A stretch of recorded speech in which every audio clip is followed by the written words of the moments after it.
Welcome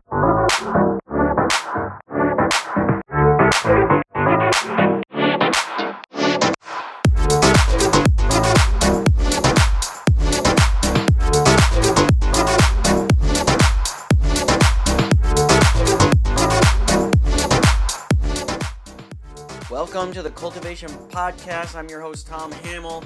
Thanks for checking us out on our YouTube channel. And today we are literally talking about mapping out your identity. What do you want to be known as? What do you want to be known for? What do you want to be known by? So let's jump into today's episode. As we are talking about living the cultivated life, and we're talking about being a cultivated person where dreams, life, purpose, destiny is coming alive inside of us. Part of that, this phrase, this terminology I've heard, I've read, you probably have too, is that you're never going to accidentally be successful. You might accidentally win the lottery, you might accidentally get lucky, but you're not going to accidentally be successful at becoming the person that you want to be, becoming the person you were meant to be, destined to be. And so since there's no accidental success, we have to be very intentional. And how can you be any more intentional of becoming the person you were always meant to be, you were always destined to be, than mapping out an identity? A couple months ago, I don't know what I was thinking. A couple months ago, I was on an airplane, and as I was flying there, I was just thinking about, it was at the beginning of the year, kicking off. This is the year I turned 40. This is the year, a pivotal year. It's my 20th wedding anniversary, turning 40, big deal. And I was thinking, not what am I known for today, but what is it that I want to be known as? And I began to jot some things down that were kind of in my heart, my mind, my soul, and I was like, well, this is what I want to become known for. This is what I want to be known by. This is what I want to be known as. And so as I began to chart those things out, those became some guardrails, some guide rails for decisions I needed to start making in my life. And so part of that journey, part of that exercise became extremely valuable. In fact, that really, if I could say it this way, became the birthplace for the Cultivation Podcast. Because in there, I wrote out that I wanted to be known as a coach, a mentor, someone who was speaking into people's lives, someone who was cultivating the gifts, the talents, the purpose, the mission, the destiny in others. And so I began to kind of read and chart out and map out and become the thing that I wrote down, and it really became like my future person, my future self was calling me into that destiny when I began to map that out. And when I say map that out, I don't mean just fantasize about it or dream about it or one day if.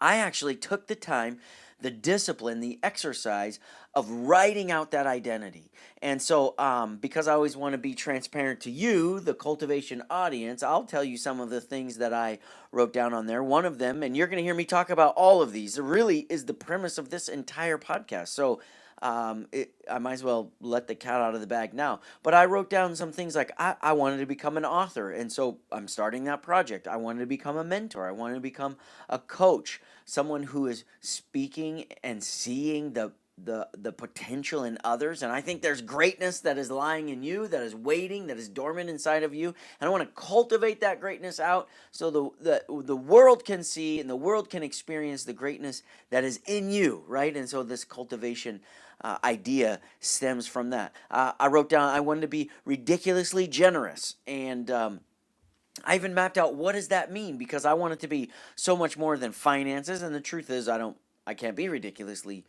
generous the way I want to be financially yet, but I'm going to get there because it's the identity that I mapped out. So ridiculously generous with my time, my talent, my encouragement, right? And so it began to shape and define just by mapping it out, just by writing it out on my little notepad. It began to shape and refine and define who it is that I was becoming. And so I sat down and I thought, for me, this is just Tom, right? So I was a little overachiever, and I said to myself, if I were sitting on this airplane next to my 60-year-old self, what would 60-year-old Tommy be saying to me right now? Or what does 60-year-old Tommy's identity look like? And so then how can that mentor me? How can that be calling me? How can that be shaping me into the person that I am today, so that I don't just wake up at 60 and go, whoa, man, I missed it. I never became that. Instead, I start leaning in and becoming that. Now, I did 20 years,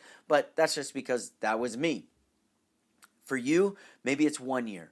What do you want to look like in 1 year? What do you want your identity to be in 1 year, 5 years, 10 years, right? You set the landmark, you set the pace, and then start moving towards that, because you're not going to accidentally fall into that identity. You're not going to accidentally fall into that. It's not going to just happen. You got to go make it happen. You got to cultivate the identity that you want to be, the person you want to become, that guy, that gal that you're meant to be. The world needs that. The world needs the expression of you to come alive in that way. And so, by mapping it out, what it does is it creates these guide rails, these guardrails, like you would see along the freeway, like you would see along the road, whether it's a mountain road or a freeway, that sort of thing that I mentioned. But these guide rails, they don't just keep you from going off track. By mapping out your identity, right? The guide rails say, hey, now this gives you the freedom to say no to those things. It gives you the freedom to say no to that. There's lots of good things that you could be doing, but are they the right things? Are they the great things that are cultivating the identity that you want to become, that you've mapped out for yourself? And so by mapping it out, it gives you these guide rails and these guardrails where you go, I can now say no to this without guilt, without shame, but just saying, hey, that's not for me. You do you. Other people can do that, but that's not for you, because it's not a part of the plan. It's not a part of the identity. It's not a part of the person that you're becoming. And then it also sets the guide rails to what you should be saying yes to, what books you should be reading, what speakers should be speaking into your life, what coaches, what mentors, what activities, what food, what exercise, what relationships, what emotions should you be saying yes to and have the freedom to say no to. And so that's what mapping out your identity gives you the power. It empowers you, the person, to say, now that I've got the map, now that I've got these guide rails, now that I've got these guardrails, it empowers you what to say yes to, what to say no to, what you can lean into, where to invest in yourself, right? Where to cut out. Sometimes we're just going, oh, we've got all these habits, we've got all these things that we're doing, all these routines, but should we be doing them? Are they helping us? Are they hurting us? How would you evaluate that? How would you know that, except for that you have some guardrails or guide rails, if you will, that would help shape, map the identity of the person that you're trying to become? And what habits do you need to kick to the curb? Not just because they're a bad habit, but because they're no longer a part of your identity. How can you identify those things unless you map out the identity, the person that you're meant to be, that you're leaning into, that you're destined to become? So mapping out your identity does this. It empowers you. That's what it's all about. And here's the thing. When you're mapping out your identity, this is what I would encourage you to do. I did it while I was alone on an airplane, in the sense of I wasn't around my normal audience. I wasn't around the normal people that influence me. I wasn't around those who speak into me. I just was alone by myself because I was mapping out an identity that didn't reflect anybody else's opinion.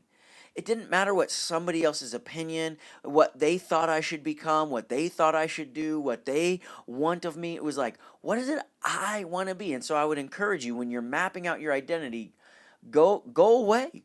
Go be by yourself for a while. Shut off all the exterior, all those voices, all the haters, all the people opinions, and all those things, and just go, who is it that I'm becoming? Who is it that, if I were to sit down with myself from a year from now, what would I say is success? I'm not going to accidentally be success, but I'm going to lean in and become that.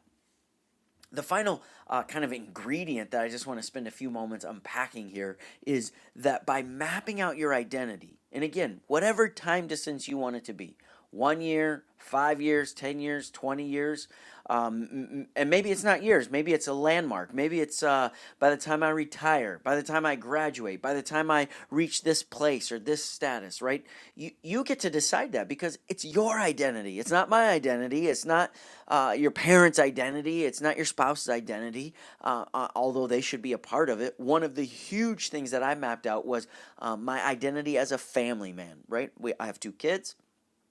as I already mentioned at the top of the podcast, married for 20 years. And one of the things I wrote down is that I want my identity, I want my family legacy to be about experiences rather than stuff. Here's the thing I know. This is just Tom on a rant. But if stuff was going to satisfy, if stuff was going to fulfill, I've had so much stuff in my life. My kids, who haven't even lived a lifetime yet, not that I have, but if stuff was going to fulfill them, nobody would need any more stuff. We've got storage units filled with stuff, right? That's just pandemic in our culture and our society today, that we don't need more stuff because stuff doesn't do it.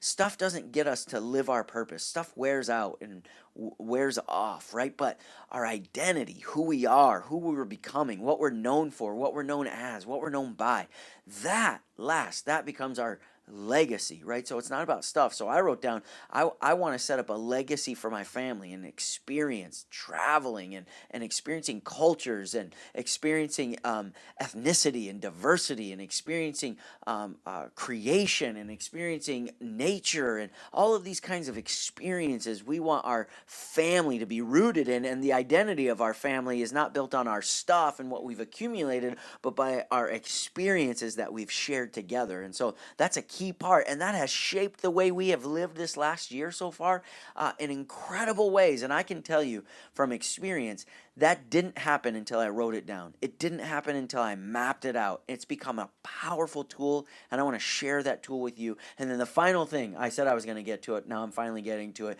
is that it gives you a measuring tool. It gives you a measuring stick. How do you know if you've grown? How do you know that you're making progress unless you map out where it is that you're going? You go, okay, I've made progress. Maybe you haven't gotten to the finish line, which, by the way, is going to be our next episode. So make sure you subscribe to our social media and our YouTube feed so that you don't miss any of these shows. And we'd love to hear your story. So put it in the chat line. We'd love to hear your cultivated story. We read those. I respond to those, and we check in on those. And then we get inspired by your story. So make sure you share that. But in the next episode, we're going to talk about no finish line.